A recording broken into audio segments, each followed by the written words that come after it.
What's up, guys? Brian Fellow Law Group PLLC here with your Florida Law Weekly case update. Got 4 cases for you this week. They're all pretty interesting, at least to me. First case, it has to do with an emotional support animal when parties are getting divorced. One of the, who gets to keep the pet, right? Who gets to keep the dog?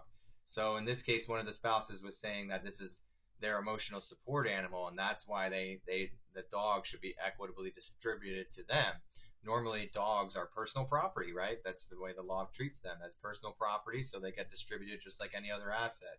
But in this case, one of the spouses was specifically claiming it was an emotional support animal. So the other spouse sought discovery to determine, is it really a legitimate emotional support animal or not, right? I guess they thought that this was, the spouse was faking it and somehow got the dog when they really shouldn't have gotten him as an emotional support animal.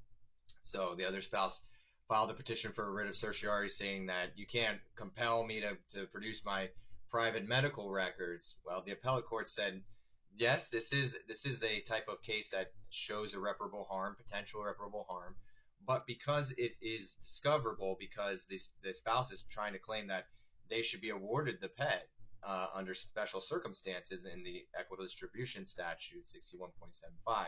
So in that case, it is relevant, it is discoverable, but only in a limited circumstance. So there would have to be some sort of in-camera inspection of the medical records, something like that. But so the spouse will be able to get some discovery, but kind of limited and only subject to an in-camera inspection.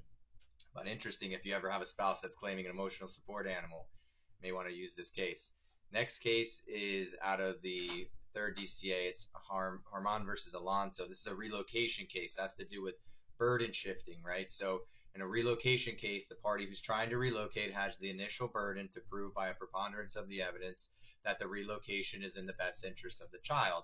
Then the burden switches to the other party to show why the relocation is not in the best interest of the minor child. And so what happened in this case was it was sort of like the positions were in equipoise, essentially. That's what the court said. Basically, the court found that the mom, the person who was trying to relocate, she's trying to move to California, she met her initial burden. And then the court said, but the dad also met his burden too. But the thing is, they didn't. The dad really didn't meet his burden because what the trial court was focusing on are things that happen in any relocation. Any relocation, the children's lives are going to be disrupted. They're going to have to make new friends. They're going to have to be acclimated to a new town. They're going to have a new doctors and all that kind of thing. And so that's something that the trial court really cannot consider in a relocation because that's inherent in any relocation. So the trial court in this case put too much emphasis on it. And also, the trial court basically said that, well, the positions were in equipoise, were kind of the same. Well, if that's the case, then the father, the one who had the burden to show it's not in the child's best interest, failed to meet their burden, right? Because if you're proving a preponderance of the evidence, that means slightly more than not, right? 51%, something like that, right? Tipping the scales. Well, then he didn't meet his burden if he showed that it was in equipoise. So interesting case there. Good one for relocation if you have a relocation case. Next case is Wax versus Friedman, another third DCA case. Actually, all of these cases this week are third DCA. This one is sort of oh my gosh, it's like I can't imagine. It's really too bad for the spouse that passed away. So what happened was this is an older couple. I think they were married for like 55 years, so it's something ridiculous like that. For whatever reason, they decided to get divorced. The wife was kind of like she was terminally ill essentially.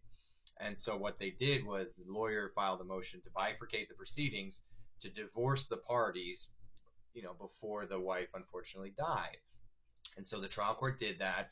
In the trial court's little colloquy with the wife, she said, is your marriage irretrievably broken? Have you been a resident of the state of Florida for the last 6 months? All that's normal stuff. But what the trial court did not do is get a corroborating witness or a driver's license proving that she was a resident of Florida for the last 6 months, even though the other side admitted it. Doesn't matter. It's jurisdictional, subject matter jurisdiction, and it's specifically in the statute that the party asserting it has to prove it. You have to show your driver's license. You have to have a corroborating witness, affidavit, something like that. It cannot just be your testimony or the testimony of the parties. So what happened was that unfortunately the lady ended up dying. So what does that mean? Well, if the lady died, that means that the divorce case is over. and ostensibly her husband, whom she was divorcing, automatically inherits all of her assets, so he gets everything. So really tough case for the heirs of the wife. If if she had certain heirs that she wanted to receive her property, well, looks like probably the husband is now going to get everything. So that's super super unfortunate. Last case is again out of third DCA. This is a very important case as well.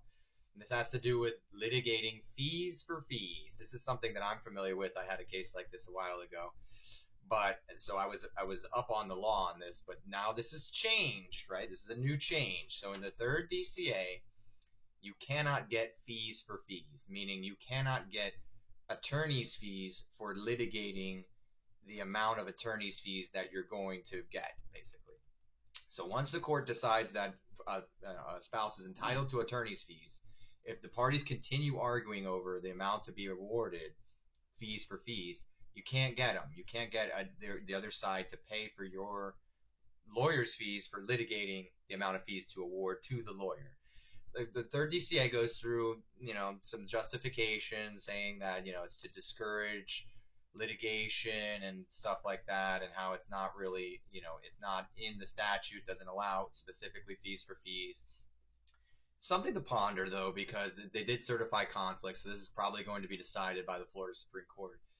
But the point of 6116 is to put the people on equal footing. So, it's then it, why so then it's really in the other spouse's interest to really highly litigate the fee amount to be awarded, because they know that you're not going to have to pay for it, so might as well litigate it super hard. So I don't know if I really totally understand and agree with the rationale of the third DCA, but in any case, third DCA, you cannot get fees for fees, so don't waste your time trying to ask for that.